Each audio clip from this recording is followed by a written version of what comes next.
तो मैं अपने सभी कर्मचारियों अधिकारियों को इस योजना को अच्छे से चलाने के लिए बधाई देता हूं, धन्यवाद देता हूं। 37,60,000 उपभोक्ताओं ने इसका लाभ ले लिया है और 1550 करोड़ रुपए की छूट उनको मिली है। कठिन विभाग नहीं रह गया है, अब ये काम आसान हो गया है क्योंकि ज़्यादातर बकायेदार अपने हिसाब किताब को, अकाउंट को क्लियर करने की दिशा में आगे बढ़ चुके हैं। हमारे साथ ऊर्जा मंत्री ए के शर्मा जी हैं। सर, ओटीएस एक योजना चलाई थी आप लोगों ने और कहा गया था कि एकमुश्त समाधान होगा। क्या अभी तक उसमें सफलता मिली है आप लोगों को? ओटीएस में बहुत बड़ी सफलता मिल रही है, बहुत ही सफल योजना ये चल रही है। अभी तक की उत्तर प्रदेश में ही नहीं बल्कि मैं कहूँगा कि पूरे देश में शायद इतनी आकर्षक विद्युत समाधान योजना नहीं चली होगी। तो मैं अपने सभी कर्मचारियों अधिकारियों को इस योजना को अच्छे से चलाने के लिए बधाई देता हूं, धन्यवाद देता हूं और साथ ही उपभोक्ताओं का भी धन्यवाद करता हूं कि उन्होंने इस योजना का लाभ लेते हुए इसको सफल बनाया है। 37,60,000 उपभोक्ताओं ने इसका लाभ ले लिया है और 1550 करोड़ रुपए की छूट उनको मिली है और साथ ही 3900 करोड़ रुपए का राजस्व हमारे विभाग को मिला है। तो इस प्रकार सभी वर्गों में के लिए उपयोगी योजना रही है। लगभग 1.5 लाख से ऊपर किसानों ने इसका लाभ लिया है। लगभग 75-76 हज़ार ऐसे मामले भी निपटाए गए हैं जहां आपराधिक केस या एफआईआर दर्ज हुए थे। तो हर प्रकार से हर तरह के उपभोक्ता को स्पर्श करती हुई ये योजना थी।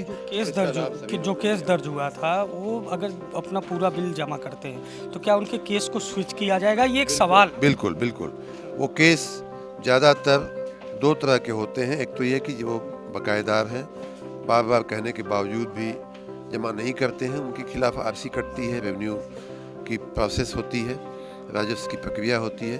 साथ ही ऐसे भी आपराधिक मामले होते हैं जहां चोरी वगैरह के मामले में एफआईआर होती है और बाद में उसका एक दंड लगाते हुए उसकी एक राशि जो वसूल की जानी है वो निर्धारित की जाती है।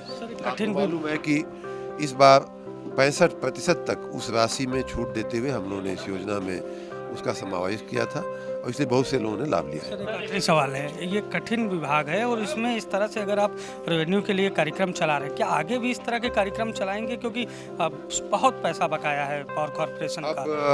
अब ये कठिन विभाग नहीं रह गया है, अब ये काम आसान हो गया है क्योंकि ज़्यादातर बकायेदार अपने हिसाब किताब को, अकाउंट को क्लियर करने की दिशा में आगे बढ़ चुके हैं।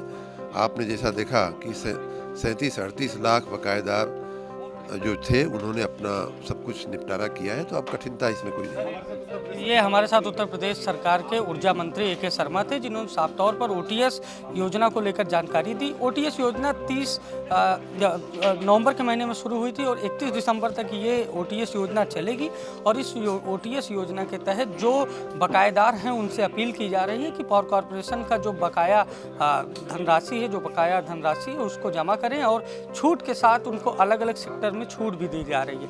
31 दिसंबर तक ये तारीख है, अंतिम तारीख है जब ओटीएस योजना के तहत छूट के साथ अपने बकाया बिल को जमा किया जा सकता है। और ए के शर्मा जो उत्तर प्रदेश सरकार के ऊर्जा मंत्री, उन्होंने अभी योजना को लेकर जानकारी दी कि आखिर इस योजना से अभी तक किस तरह से सफलता प्राप्त की जा रही है यूपी पावर कॉर्पोरेशन के द्वारा।